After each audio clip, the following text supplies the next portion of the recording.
예, 오늘은 열왕기상 4장 1절부터 19절까지 나누도록 하겠습니다. 오늘은 뭐 사람 이름이 쭉 나오고 또 지역 이름이 쭉 나오기 때문에 좀 많이 좀 이게 무슨 의미인가 무슨 좀 헷갈리는 그런 부분이 좀 있을 것 같습니다. 그도 뭐 이름도 또 쉽지도 않은 이름이고 발음하기도 참 어렵고 그렇습니다. 자, 지난번까지 우리가 3장을 이제 나눴는데 3장에서는 솔로몬이 참 여호와께 지혜를 구했고 또 그 지혜로 참 두 여인이 이제 송사를 참 두 여인의 송사를 그렇게 참 해결한 내용이 나왔었죠. 그런 그 지혜는 참, 그러니까 그 내용을 보면서 우리는 참 지혜라는 것은 신앙생활에 있어서 하나님의 뜻을 참 분별하는 것이다라는 것을 우리는 두 여인의 송사에서 마지막 결론이 하나님의 뜻을 분별하는 그런 신앙생활을 우리가 결론 내렸기 때문에 참 그것이 참 중요하다라고 그렇게 나눴죠. 특히 요즘 같은 때는 정말 이런 지혜가 절실히 필요한 때라는 것을 참 많이 깨닫게 되죠. 한국도 그렇고 미국도 그렇고 이 전 세계가 정말 뭐 어떻게 돌아가는지 정말 답답하고 자꾸 선동을 하고 뭐 한국도 종교계에 있는 사람들이 막 선동을 하면서 그렇게 하잖아요. 뭐 정강훈 목사인가 뭐 그 사람은 막 돈도 그렇게 많이 선동한대요. 그렇게 사람 모으는 것도 선동하지만은 헌금하라고 그렇게도 많이 선동을 한대요. 뭐 자기 교회는 한 주일에 헌금이 뭐 10억에서 12억이래요. 한 달에 헌금만 50억이 자기 교회에서 나온대요. 그 말은 그 얼마나 헌금 내라고 선동했으면은 그런 헌금이 나왔겠어요? 참, 그리고 이 미국에도 보면은 대통령이라는 자가 이 자꾸 막 엇박지르고 선동하는 이런 정치를 하는 걸 보면은 야, 정말 세상이 어지럽다. 이럴 때에 정말 우리는 신앙도 그렇고 세상 삶도 그렇고 정말 지혜롭게 하나님의 뜻이 무엇인지 잘 분별하는 그런 지혜가 필요하다라고 생각을 해봅니다. 자, 1절 이제 4장 1절에 오늘 가면은 솔로몬 왕이 온 이스라엘이 왕이 되었다라고 그렇게 한 번 더 나옵니다. 이미 왕이 됐었죠. 이미 왕이 됐고 다 이제 취임식도 했고 그랬는데 지금 다시 한 번 더 다시 이제 솔로몬이 왕이 되었다라고 기록하는 것은 왕이 된 이후에 이제 솔로몬이 그 내각이나 그 행정 조직을 참 행정 조직이 이제 필요하죠. 이제 조직이 필요하니까 다시 그런 것을 잘 정비를 해서 국가의 체제를 다시 한번 크게 세우는 그런 의미에서 솔로몬이 다시 왕이 되었다라는 그런 표현을 하지 않았나 그렇게 생각을 해봅니다. 그러니까 다시 왕이 되었다는 이 표현은 솔로몬이 왕이 되었으니까 이제 이스라엘에 필요한 그런 내각 체제나 행정 체제 이런 것을 참 세웠다라는 그런 의미로 이해를 하면 될 것 같습니다. 자, 2절에서 6절까지는 솔로몬의 그 신하들 이름이 쭉 나오죠. 신하들의 이름이 나오고 그 다음에 그 신하들의 그 직책이 다 나옵니다. 2절에 가면은 사독의 아들 아사리아는 제사장이요 라고 그렇게 나옵니다. 여기에서 보면은 이 사독의 아들이라고 그랬는데 이 아들이라는 표현이 조금 그냥 아들이 아니다라는 것을 우리는 알 수가 있죠. 사무엘하 15장에 보면은 사독의 아들은 누구였었죠? 아히마아스였죠. 예, 아히마아스가 나옵니다. 사독의 아들 아히마아스가 나오고 그 다음에 같은 제사장이었던 아비아달은 요나단이라고 그렇게 나왔죠. 근데 이 아히마아스와 요나단은 다윗이 그 압살롬의 반역 때문에 그 마하나임에 피난가 있을 때에 예루살렘의 그 국내의 소식을 정탐해서 전달한 자였죠. 전달하는 그 두 청년이었습니다. 그때는 그게 이제 우리가 이제 기억하고 있는 것이죠. 역대상 6장 9절에도 보면은 사독의 아들은 아히마아스고 그 다음에 아히마아스의 아들이 아사라라고 그렇게 나옵니다. 이 아사라가 오늘 열왕기상에는 아사리아라고 그렇게 나오는 것이죠. 그러니까 사독의 아들 아사리아는 제사장이다라는 이 말은 손자죠. 사독의 손자는 아사리아인데 이 제사장 직분이 손자 아사리아에게 성계가 되었다라고 그렇게 이해를 하면 되겠습니다. 그 다음에 이제 3절에 가면은 시사의 아들 엘리 호렙과 아히야는 서기관이다라고 그렇게 나옵니다. 시사라는 이 사람은 사무엘하 8장 17절에는 스라야라는 이름으로 나오고 역대상 18장 16절에는 사워사라는 이름으로도 나오고 사무엘하 20장 25절에는 서와라는 이름으로 각각 이름이 다 다릅니다. 각각 이름이 다 다르는데 다윗 시대의 서기관이었다라고 그렇게 기록이 되어 있습니다. 그러니까 시사의 아들 엘리 호렙과 아히야가 이제 그 서기관직을 이제 물려받았다라고 그렇게 보면 되겠죠. 그 다음에 아힐루스의 아들 여호사밧은 사관이다라고 그렇게 나옵니다. 이 내용은 사무엘하 8장 16절에도 똑같이 나옵니다. 거기도 보면은 여호사밧은 사관이다라고 나오는데 그걸로 봐서는 연임해서 이렇게 사관이 되지 않았나 생각해 볼 수가 있겠습니다. 그 다음에 이제 4절에 가면은 여호야다의 아들 브나야는 이제 군사령관이고 그 다음에 사독과 아비아달은 제사장이다라고 그렇게 나옵니다. 이 군사령관 브나야는 이미 그 군사령관이 됐죠. 그 다음에 이제 사독과 아비아달도 이미 제사장 했던 사람들이죠. 근데 이제 아비아달 같은 경우는 우리가 알지만은 참 그 반역에 가담함으로써 파면이 됐었죠. 파면이 됐는데 그런데도 이렇게 나온 것은 솔로몬 그 시대 때 초기에는 그래도 제사장을 했기 때문에 참 그 공로도 있고 이래서 참 아비아달이 제사장이라는 이런 말이 같이 들어가지 않았나 그렇게 생각을 해봅니다. 그 다음에 이제 5절에 가면은 나단의 아들 아사리아는 지방 관장들의 두령이요 나단의 아들 사붓은 제사장이니 왕의 벗이다라고 그렇게 나옵니다. 여기서 나단이라는 이름은 우리는 나단이라 그러면 나단 선지자밖에는 생각이 잘 안 나죠. 근데 나단 선지자가 아니라 여기서 나단이라는 것은 나는 사무엘하 5장 14절에 보면은 다윗이 예루살렘에서 낳은 왕자들 이름이 나옵니다. 그 예루살렘에서 난 왕자들의 그 이름 가운데 나단이라는 이름이 있습니다. 그러니까 그 나단의 아들이 아사리아고 그 다음에 사붓인데 그들이 그러니까 그들은 바로 솔로몬에게 있어서는 조카들이죠. 솔로몬에게는 조카들이다라고 이해를 하면 될 것 같습니다. 그리고 이제 지방 장관의 두령이라 그랬는데 이제 7절부터 나오는 12지방의 그 두령들이 있죠. 그 두령을 총괄하는 그런 우두머리다라고 이해를 하면 되고요.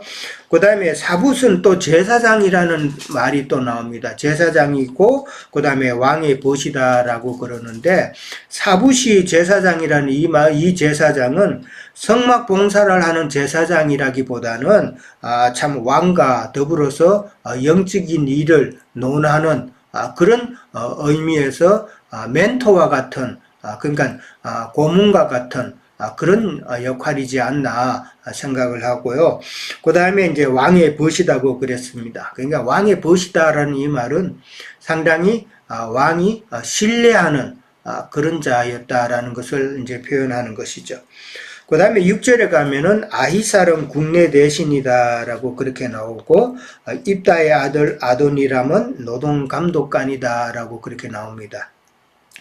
여기 국내 대신이라는 말은 이제 왕궁 살림을 도맡은 관리라는 그런 책임자예요. 그러니까 열왕기하 이제 18장 18절에 보면은 왕궁 책임자라는 그런 단어가 또 나옵니다. 그러니까 왕궁의 모든 일을 책임지는 왕궁 책임자다라는 것이죠. 이런 직책은 다윗 때는 없었던 것이죠.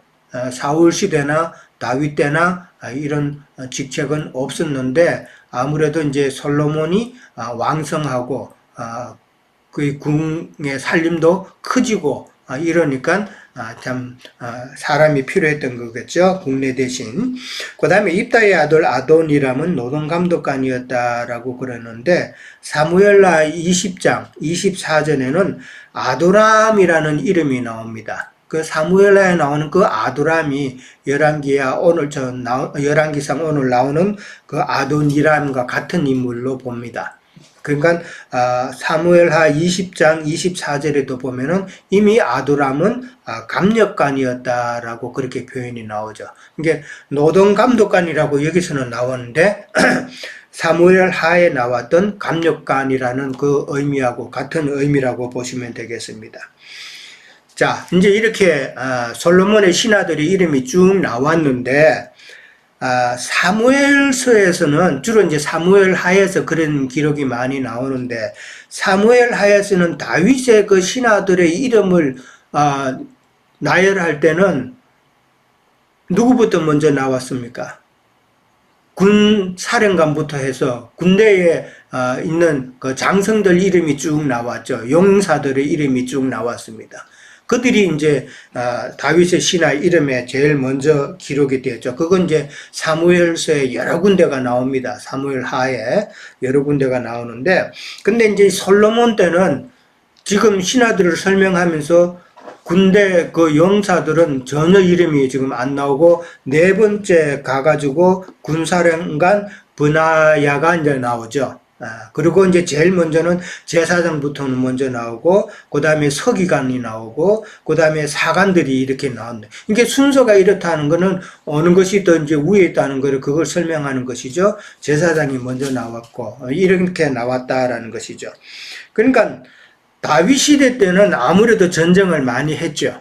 전쟁을 많이 했으니까 용사들도 많이 필요하고 그들이 참 나가서 전쟁에 공도 많이 세우고 이제 그랬으니까 그들의 이름이 먼저 나왔지만은 그러나 솔로몬 때는 그런 전쟁이 없잖아요. 이미 모든 것을 평정하고 다 이긴 그 상태에 있어. 그러니까 이겼다라는 것은 이제 예수님께서 인자 예수님으로 오셔서 십자가에서 다 이긴 그 상태죠. 그러니까 솔로몬 시대가 지금 그런 상태이기 때문에 그런 전쟁은 더 이상 없고 다만 평화의 시대라는 것을 이제 우리가 엿볼 수가 있는 것이죠.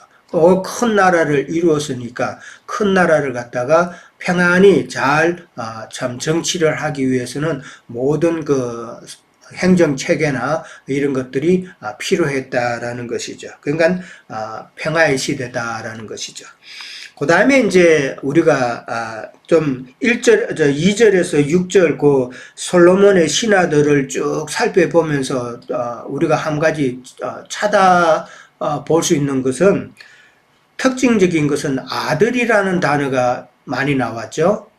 계속 보면은 2절에도 사독의 아들, 그 다음에 3절에도 시사의 아들, 아힐루스의 아들, 요야다의 아들, 아들이라는 단어가 계속 나옵니다. 이 말이, 이 단어가 상징하는 그런 의미가 있겠죠? 그러니까, 다윗 왕 시대 때의 그 신하들의 그 아들과 그 후손들로 내각이 지금 구성되었다. 지금 솔로몬의 신하들이라는 것은 오늘날 말하면 내각이라는 그런 의미예요. 국무회의에 들어갈 수 있는 그런 내각, 캐비넷이라고 그러죠. 캐비넷이란 말은 언젠가 내가 필요할 때마다 그거 꺼내볼 수 있는 그런 사람들, 꺼내 쓸 수 있는 사람들, 그런 의미입니다.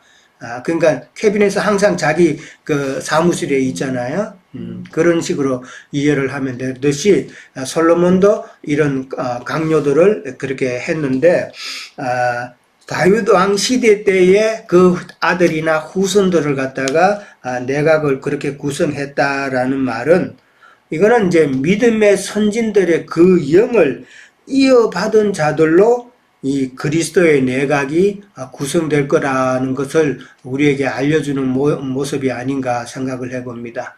그러니까 우리가 참 나중에 그리스도의 그 내각에 참 들어갈 수 있는 자가 누가 있을는지는 모르겠지만은 참 영광스러운 자리겠죠? 예, 정말 영광스러운 자리인데, 근데 내각은 몇 명 안 되거든요, 사실은. 다 내각할 수는 없잖아요. 그만큼 어려운 그런 것이지만, 그러나 우리는 그걸 목표로 하고 그렇게 또 신앙생활 해야 되겠죠. 그러려면은 참 믿음의 그 선진들이 참 우리와 함께 해서 그 선진들의 영으로 같이 하나가 되어서 참 신앙생활을 온전히 잘 하는 자여야 되지 않을까 그렇게 생각을 해봅니다. 그 다음에 이제 7절에서 마지막 19절까지 가면은 12지방 관장들의 그 내용들이 나옵니다. 7절에 가면은 솔로몬이 이스라엘의 12지방 관장을 두매 관장의 일은 왕과 왕실을 위해서 양식을 공급하는 것이다 라고 그렇게 나오죠. 그러면서 1년에 한 달씩 양식을 공급했다라고 그렇게 나와 있습니다. 그러니까 12지방 관장이라는 것은, 12지방이라는 것은 12개의 행정구역으로 나누었다라는 그런 이야기죠.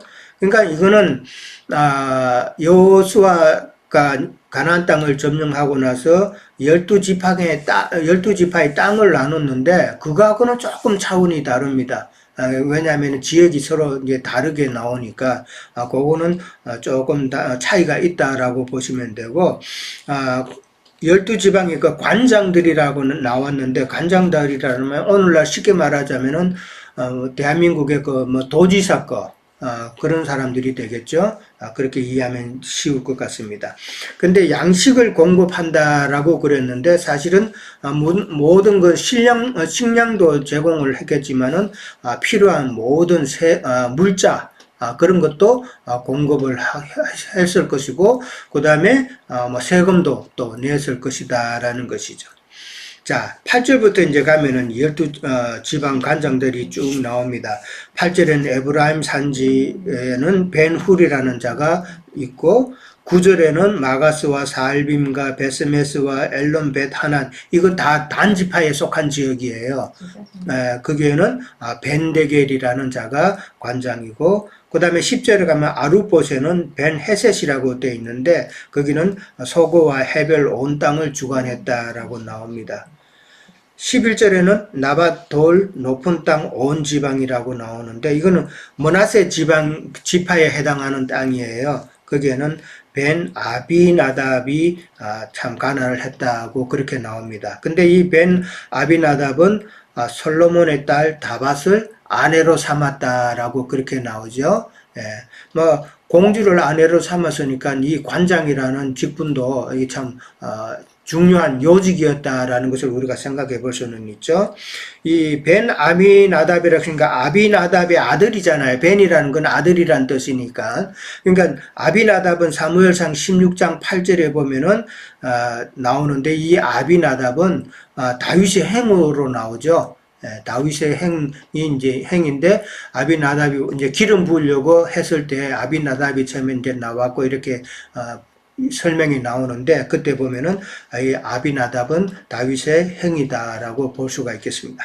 그 다음에 12절에 가면 다낙과 무기토와 이스라엘 아래 사르단가에 있는 베스한 온 땅은 아율루스의 아들 바하나가 관장을 했다라고 그랬습니다. 그리고 그 지역은 베스안에서부터 아벨머훌라에까지 이르고 옥르암 바깥에까지 미쳤다. 그만큼 지경이 넓었다라는 그런 이야기입니다. 그것을 바하나라는 사람이 관장을 했고, 그 다음에 13절에 가면 길르앗 라못은 벤게벨이라는 자가 참 관할을 했는데, 그는 길르앗에 있는 므낫세의 아들 야일의 모든 마을을 주관했다 그랬습니다. 야일의 모든 마을이라는 것은 민수기 32장 41절에 보면은 야일이 요단 동편 길르앗을 공격을 해가지고 빼앗은 성읍들로 그것을 갖다가 하봇 야일이라고 그렇게 민수기에서는 나와 있습니다. 그 다음에 이 벤겔이라는 사람은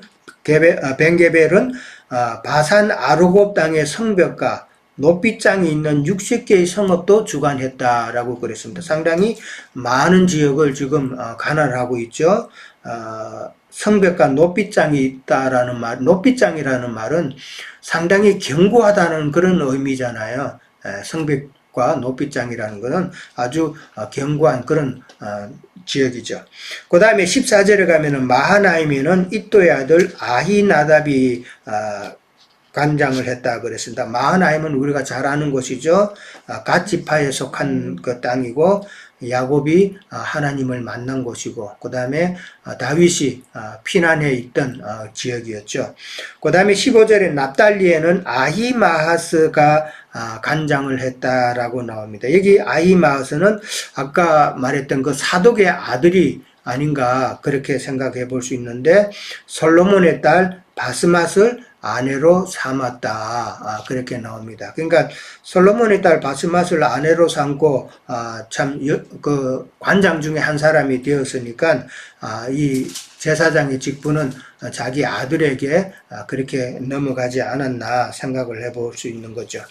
그 다음에 16절에 가면 아셀과 아롯, 그건 아셀 지파 지역입니다. 후세의 아들 바하나가 관장을 했다 그랬습니다. 후세는 우리가 잘 알죠.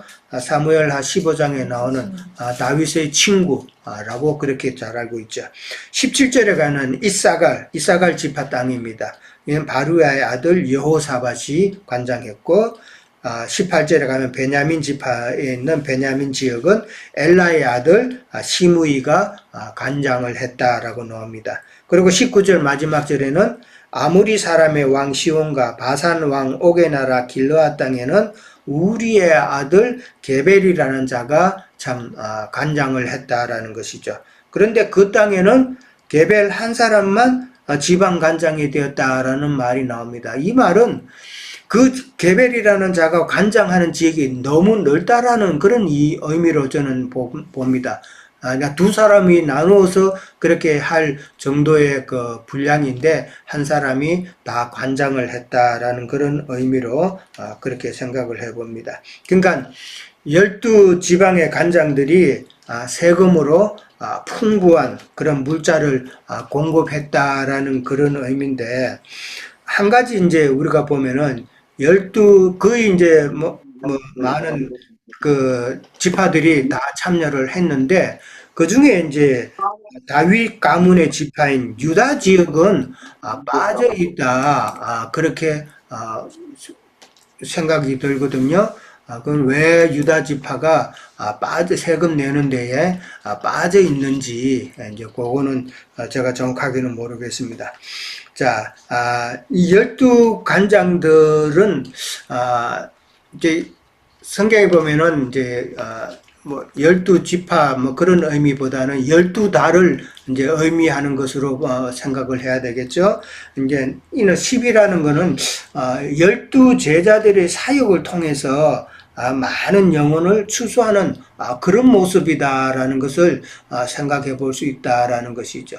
12제자들을 그 사역, 그 다음에 그 후손들도 그 사역을 통해서 참 많은 열매를 맺는 그런 모습이다라는 것인데 계시록 22장 2절에 가면은 그런 말씀이 있죠. 생명수 강이 하나님과 어린 양의 보좌로부터 나와서 길 가운데로 흐르며 강 좌우에는 생명나무가 있다라고 그랬습니다. 그리고 그 생명나무에는 12가지 열매를 맺되 달마다 그 열매를 맺는다라고 그렇게 나와 있습니다. 달마다 그 열매를 맺는다는 이 표현이 오늘 12지역, 12지방의 달마다 참 하나님 앞에 솔로몬에게 그렇게 세금을 내는 그런 것과 우리가 연관해서 생각을 해볼 수 있다라는 것입니다. 자, 저는 오늘 여기까지만 하겠습니다. 예. 자, 이어주세요. 네,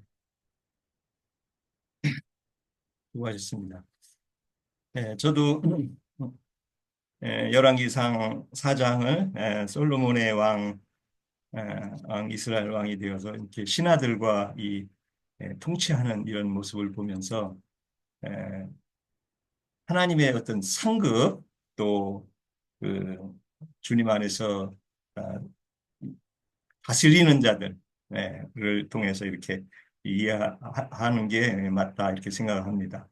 그래서 그 신약 성경에서도 보면은 그 누가복음이죠. 누가복음 이제 9장. 제가 조금 읽어보겠습니다. 이제 주님께서 주인이 이르되 잘하였다 착한 종이여 내가 지극히 작은 것에 충성하였으니 열 고을 권세를 차지하라 하고 또 다섯 고을 받는 종이 있죠. 이렇게 그 고을을 차지하는 누가복음에서 주님 앞에 충성한 자들에 대한 상급이 이렇게 우리가 이해할 수 있다고 봅니다. 저는 주님이 오셔가지고 제자들을 열두 제자를 데리고 이렇게 사역을 하실 때 그 베드로나 요한이나 이런 그 사도들이 서로 그 예루살렘 올라가는 주님을 향해서 예루살렘에서 주님이 왕이 되면 뭐 이렇게 좌측 우측 뭐 이런 벼슬을 차지할 것을 이렇게 에, 마음에 가지고 있던 것들이 이런 그 아마 사도들도 이런 구약 성경에 솔로몬 왕을 통해서 예루살렘에서 이스라엘을 다스리는 이런 모양을 보고 아마 메시아로 오신 예수님은 예루살렘에 가면 등극을 하셔가지고 이렇게 치리하지 않겠느냐 이런 생각을 했을 거라 좀 저는 생각이 들더라고요. 근데 사실은 이것은 영적 세계에서 어, 왕노릇할 사람들에 대한 모형이었던 거죠. 지방 우리 형제님도 증거해 주셨듯이 12 그 지역을 이렇게 통제하는 이런 모형으로 우리가 이해하는 것이 영적 세계에서 주님과 함께 왕노릇하는 자들을 생각해 볼 수 있다고 봅니다. 계시록 20장 6절이죠. 전에 우리 그 형제님 계시록 20장 그 첫째 부활에 해서 그 제사장이 그리스도의 제사장이 되어 1000년 동안 6절인데 그 첫째 부활에 참여하는 자들은 복이 있도다.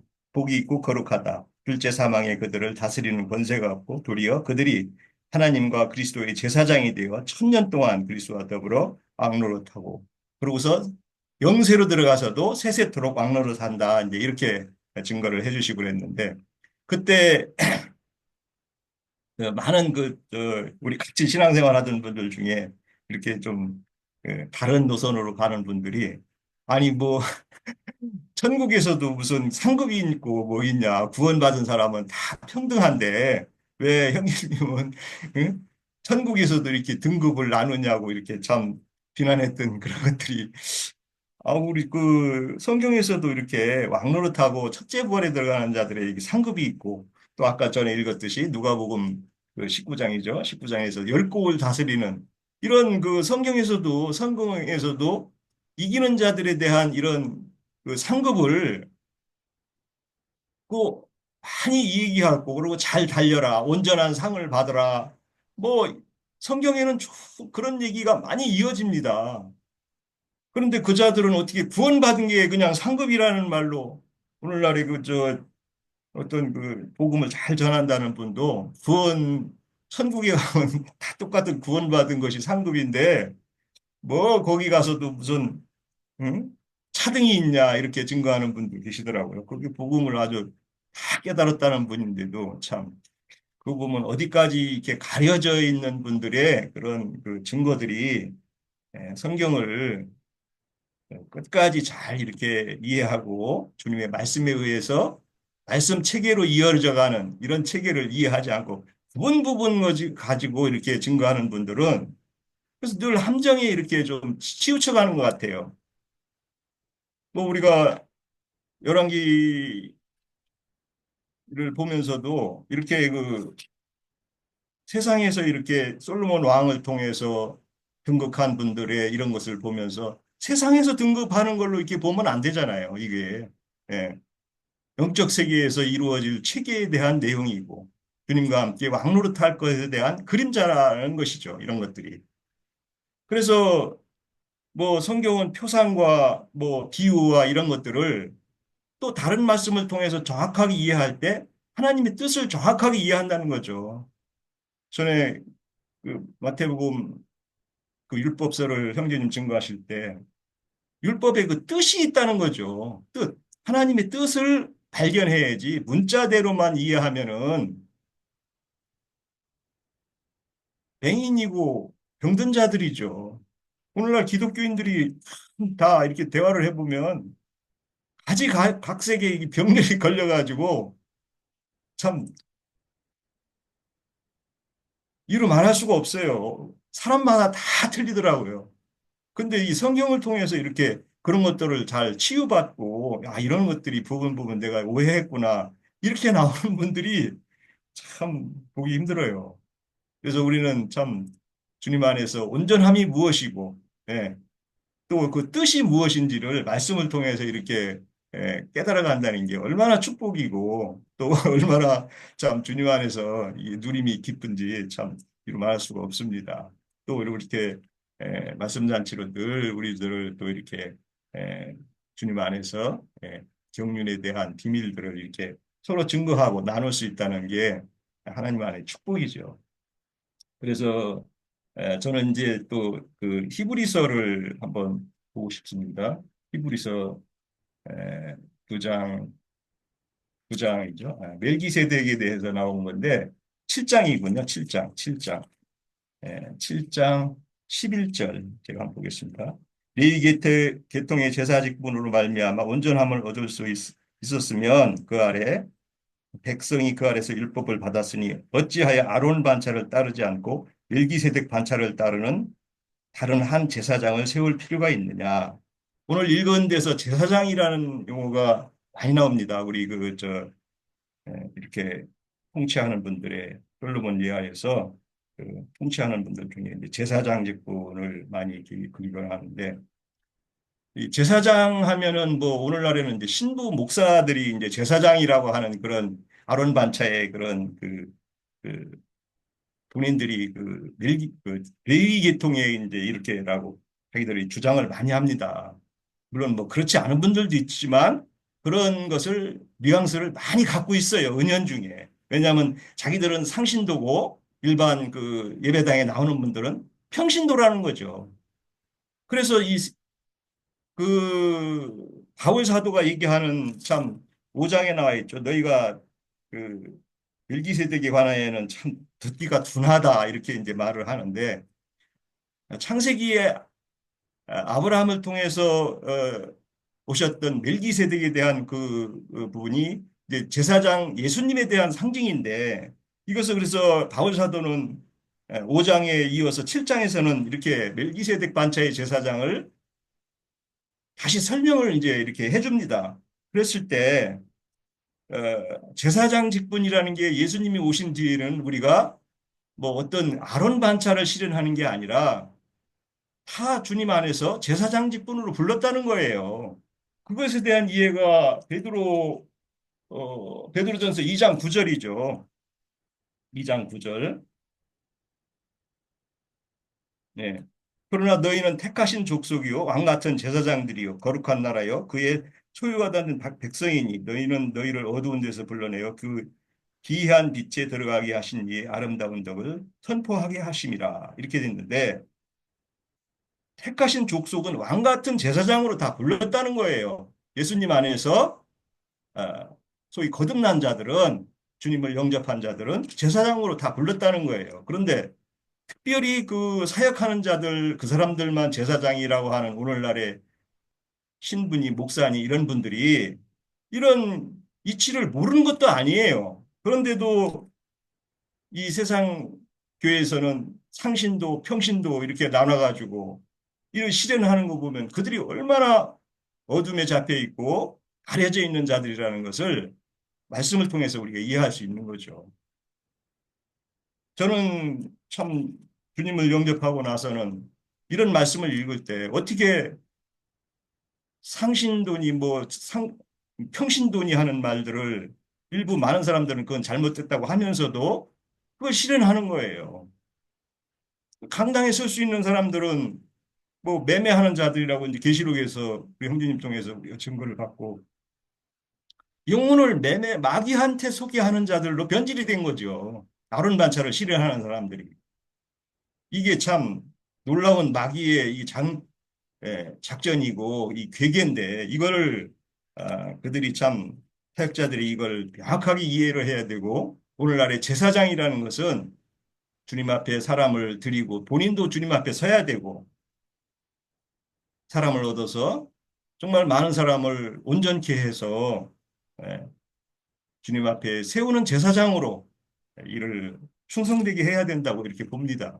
그래서 예, 오늘날 신앙이 얼마나 참 혼탁하고 또 성경 말씀에 근거하신 뜻을 이해를 못하는 사람들을 보면서 우리의 책무가 이런 말씀을 통해서 주님 안에 상급이 무엇이고 우리의 표대가 무엇인지를 이렇게 말씀을 통해서 주님과 함께 왕노릇하는 자들로 우리는 그 달려갈 길을 말씀을 통해서 정확하게 이해하고 그 계시가 더 명확해져야 된다고 봅니다. 마치겠습니다.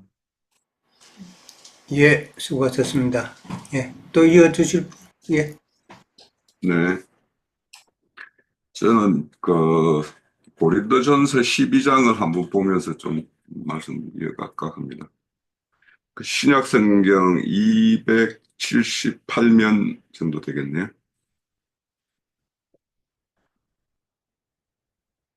여기 보면 이제 은사에 대한 어떤 말씀을 주시는 것이죠. 4절에 보면 은사는 여러 가지나 성령은 같고 직분은 여러 가지나 준우 같으며 또 한 사역은 여러 가지나 모든 것들을 모든 가운데서 이루시는 하나님과 같으니 이래가지고 각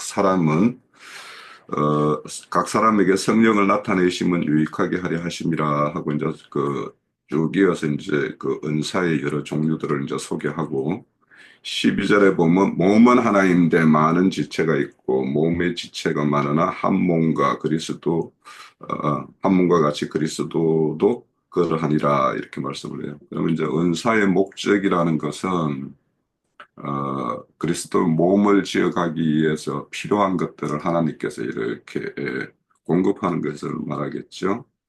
그리고 19절에 한번 보면 만일 다 한 지체뿐이면 몸은 어디냐 이는 지체는 많으나 몸은 하나니라.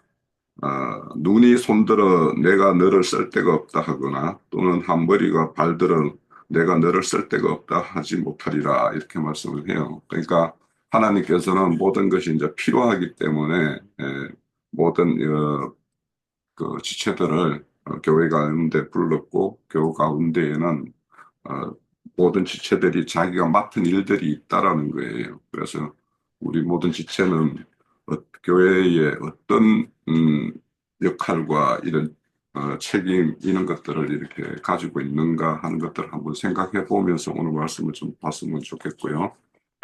자, 오늘 말씀은 보면은 이제 우리가 열왕기 1장에서부터 3장까지 이렇게 지나온 것은 다윗 시대에서 솔로몬 시대로 이렇게 전환되는 가정의 어떤 가도기적인 것들이 이제 이렇게 거쳐온 거예요.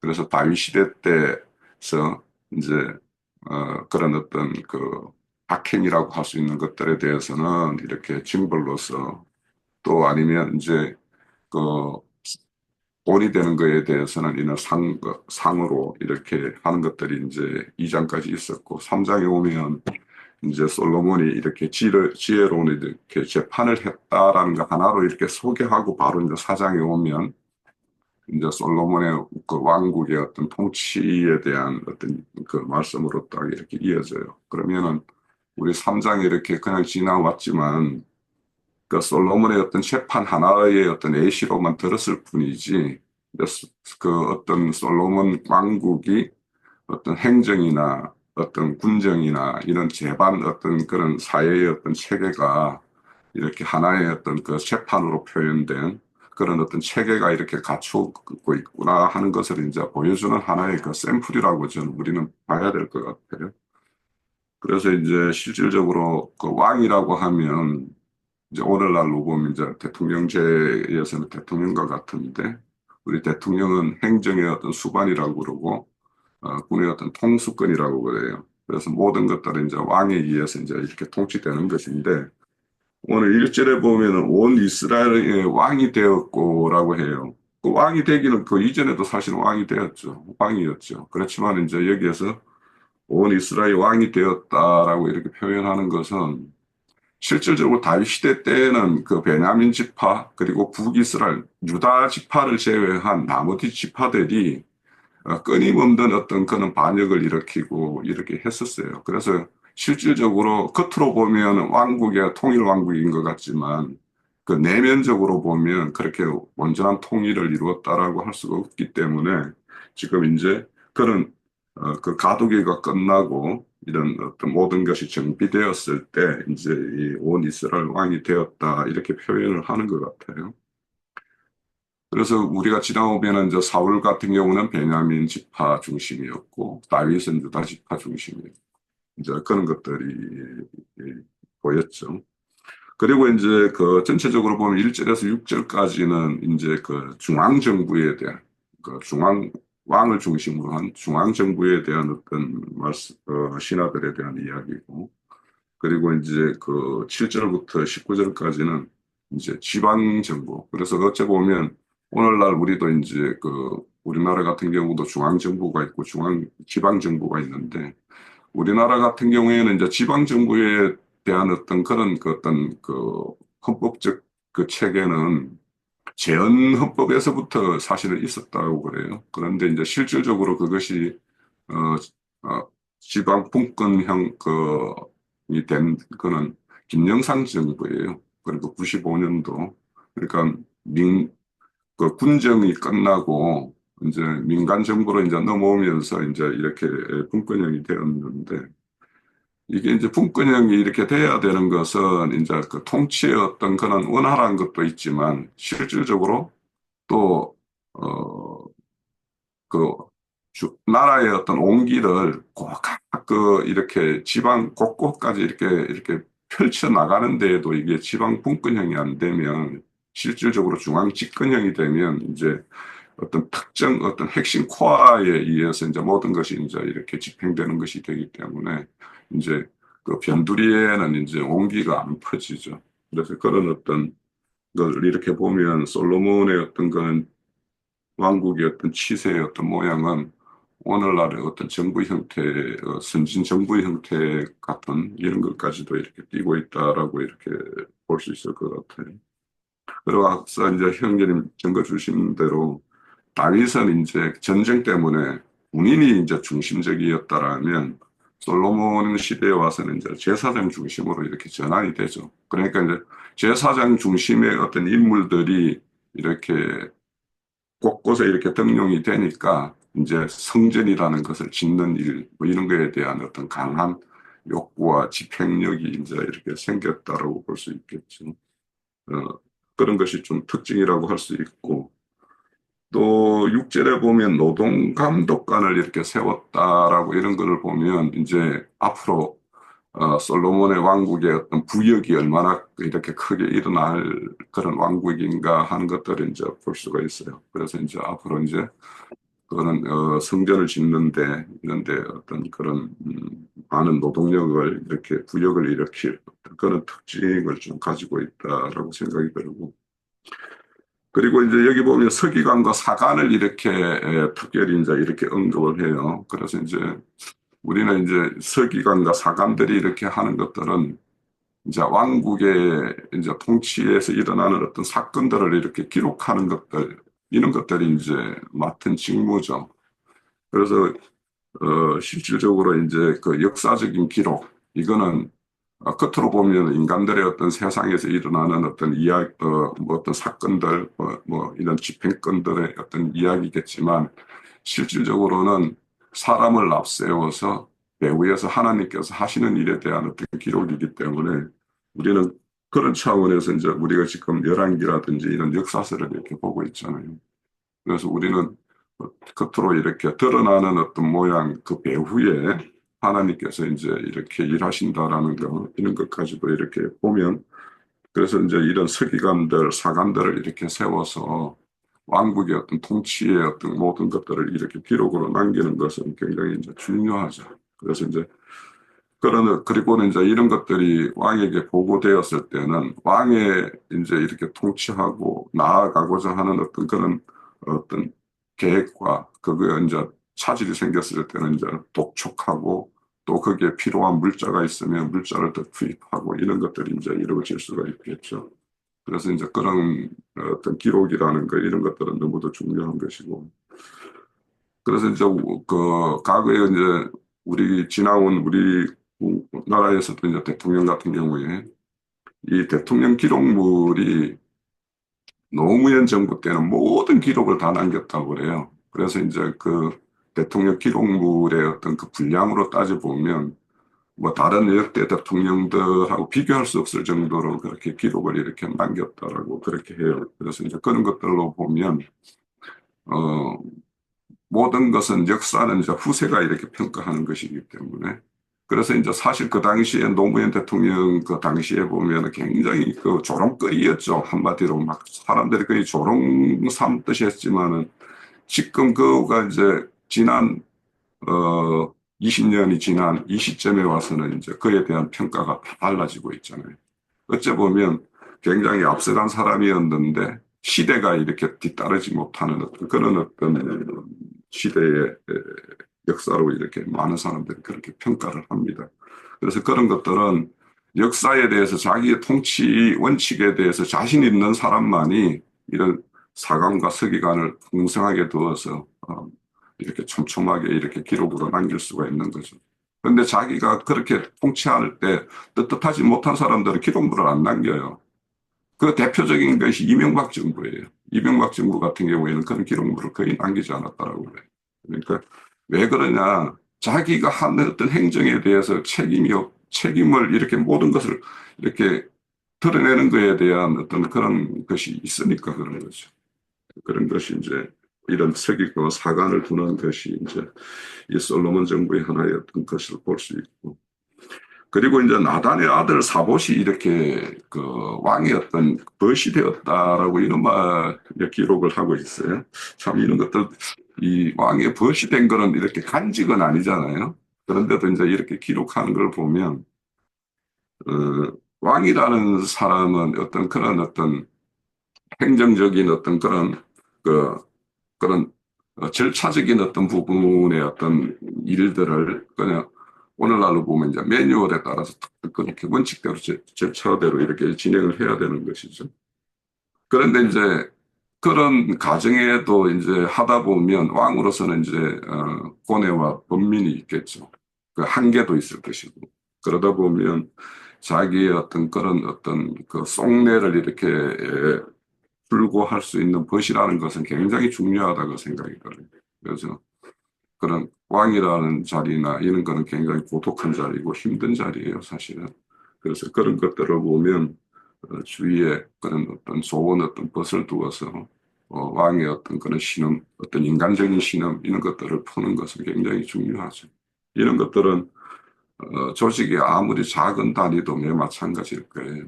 그 조직의 어떤 책임을 지고 있는 분들은 또 다른 어떤 면에서의 어떤 그런 고민도 있고 이런 것이 있기 때문에 그런 것들을 이렇게 나눌 수 있는 것이 된다라는 거. 그래서 우리 여기에 계시는 분들은 다 지금으로 보면 우리 장로 형제님도 여러 가지가 있을 수 있죠.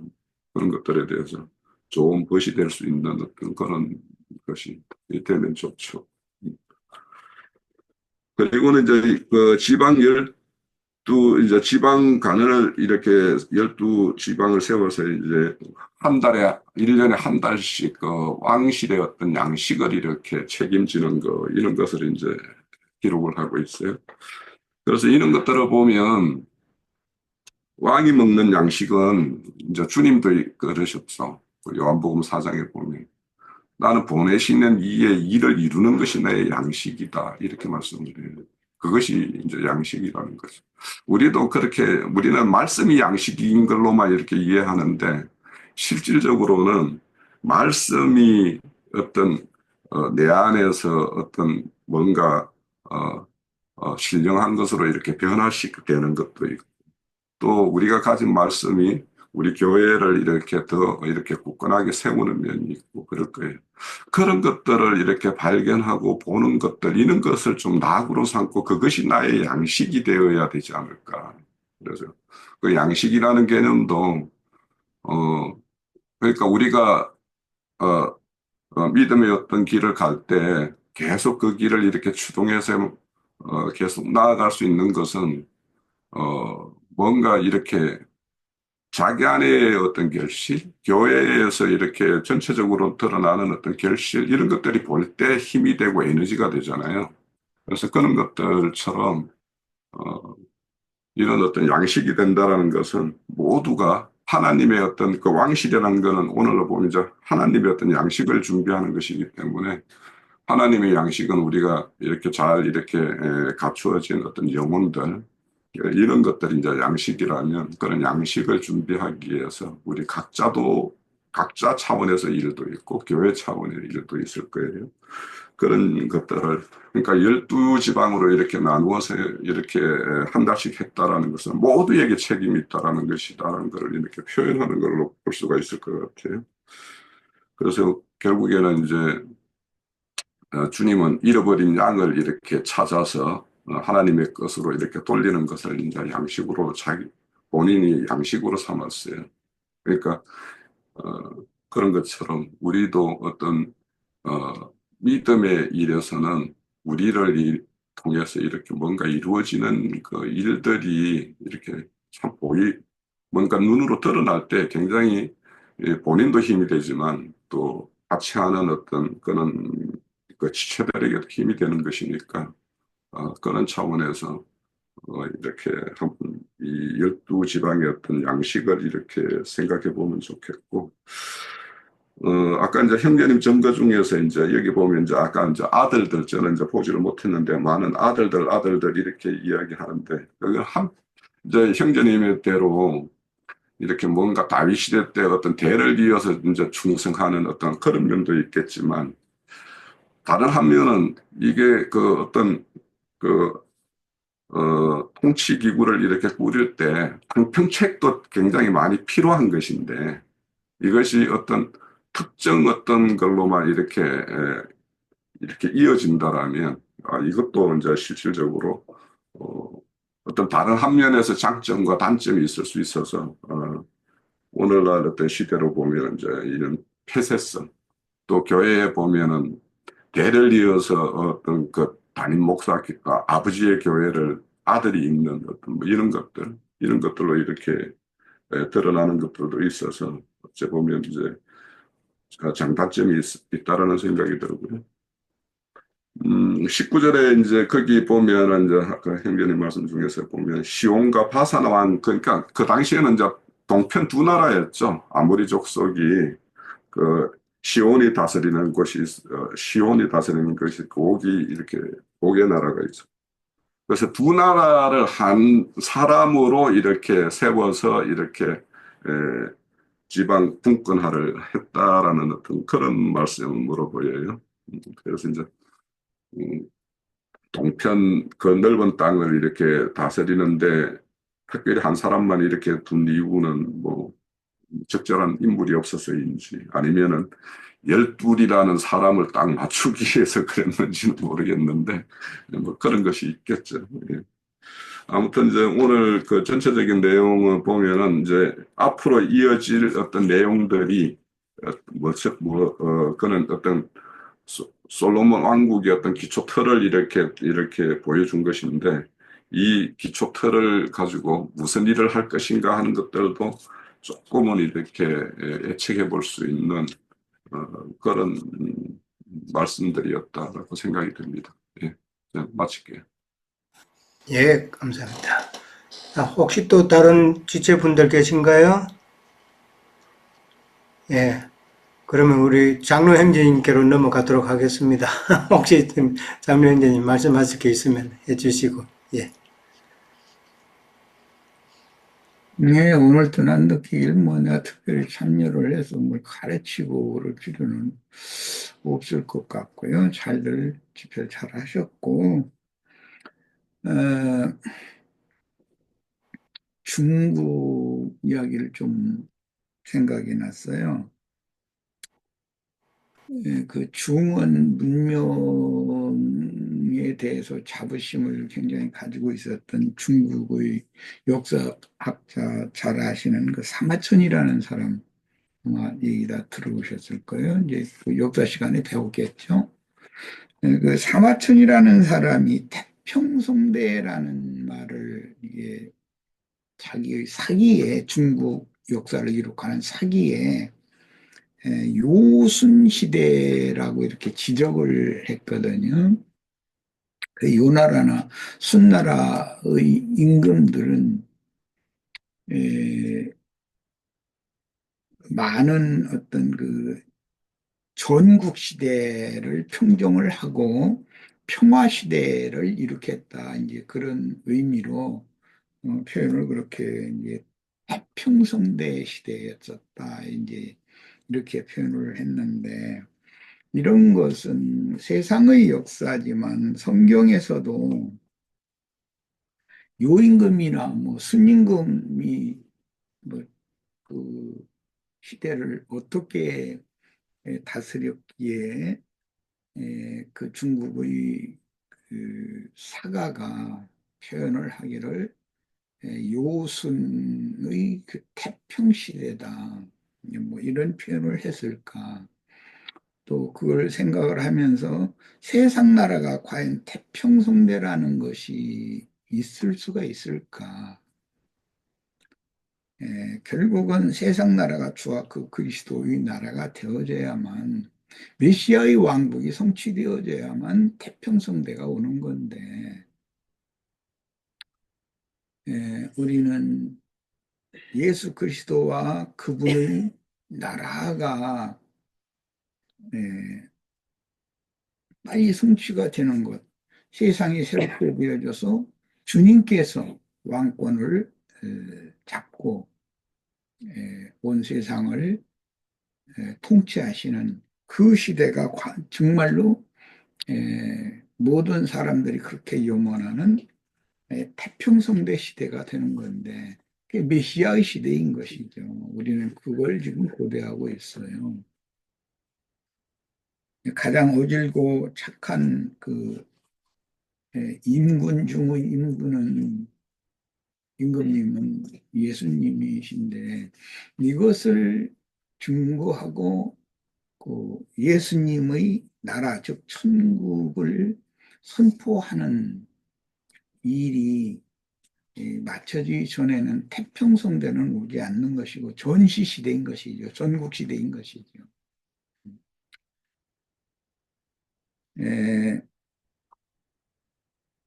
다윗왕 때 태평성대가 이루어지지 않았고 그 아들 솔로몬의 때에 가서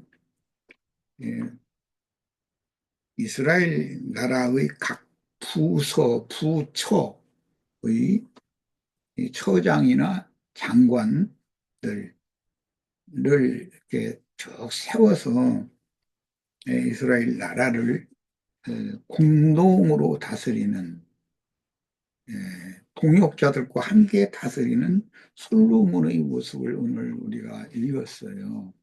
이것이 성경이 계속해서 증거하는 왕 같은 지혜사장들과 함께 다스리는 메시아의 왕국인 것이죠. 그게 성취가 되면 태평성대가 이제 오는 거고, 우리는 태평성대가 영원한 하나님의 나라라고 믿고, 우선은 천국이 태평성대라고 믿기 때문에, 천국의 아들들이 다 되셔서, 왕 중의 왕이신 주님을 잘 도와서, 자기의 은사와 각자의 재능과 그다음에 분량에 맞는 어떤 직임을 주님께로부터 위임을 받아서 그 사명을 충성스럽게 잘 함으로 주와 그 그리스도의 나라가 실현되는 그런 그림을, 그런 꿈을 한번 이 시간에 다 또 나만 꿀 게 아니라 다 같이 그런 꿈을 꾸는 시간이었으면 그런 바람이 있고, 뭐 세계가 다 여기 전쟁 소문도 있고 뭐 해서 소란한데, 그런 중에서도 우리나라는 좀 평화로운 나라가 되기를 간절히 바라지만, 에, 우연찮게 그 나라가 소란하고 불안한 이제 그 소요 사태가 일어났고, 이제 그런 것을 기회로 삼아서 불의하고 불법한 것을 의롭고 정의로운 것이라고 주장하는 이상한 사고를 가진 사람들이 길거리에 막 쏟아져 나와가지고 나라를 너무 어지럽게 하고 소란스럽게 하고,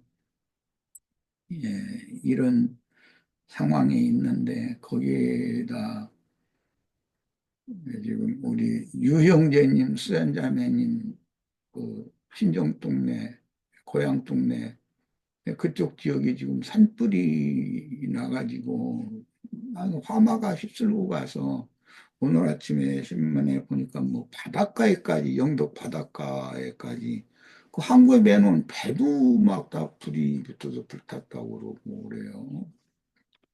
그런 거를 보면서 마음이 와서 서운하고 편치가 못해요. 그런데 좀 이럴 때 좀 비라도 좀, 봄비라도 좀 한번 흡족하게 온 땅을 다 이렇게 충분히 적실 만큼 좀 와서 산불도 좀 꺾어졌으면 좋겠고, 수고하는 소방관들이나 투입된 공무원들이나 군인들이나 이런 분들 이제는 좀 쉬어야 되잖아요. 너무 시간이 오래 가다 보니까 그분들이 계속 거기 현장에 투입되다 보면은 교대로 투입을 할 만한 인력이 있어야 되는데 그게 안 되니까 굉장히 힘든 것 같아요. 지금 막다른 고비까지 온 것 같은 그런 것을 뉴스를 접하면서 연거푸 일주일씩이나 계속 현장에 투입이 되면 아무리 젊고 힘 있는 사람들이라도 쓰러지지 않겠냐고 걱정도 되고, 거기다 대고 뭐 생존터를 잃은 수많은 이재민들 그 인터뷰하는 내용을 들어볼 때 울고 막 그러는데, 정신을 잃고 이러고 있는 모습을 보면서 이런 막다른 어떤 이런 고비가 넘어가면 화마도 잡히고 중국 불안도 안정이 되고 해서 정말로 솔로몬의 태평성대처럼 우리도 이제 태평성대를 맞았으면 하는 그런 간절한 소망의 마음을 전하고 우리 함께 기도하기를 촉구합니다. 마치겠습니다. 예, 참, 일단 형제님 소원대로 다 빨리 좀 문제가 해결되기를 바랍니다. 뭐 산불도 그렇고 정치적으로도 그렇고 모든 게 너무 힘드니까 피해 보는 사람은 결국은 서민들이죠. 서민들만 다 힘들어지고 그러는데, 정치 높은 사람들은 말로만 참 그러지 실제로 자기네들은 관계가 없잖아요. 그 사람들이 무슨 피해를 봅니까? 자, 오늘은 여기까지 하고요.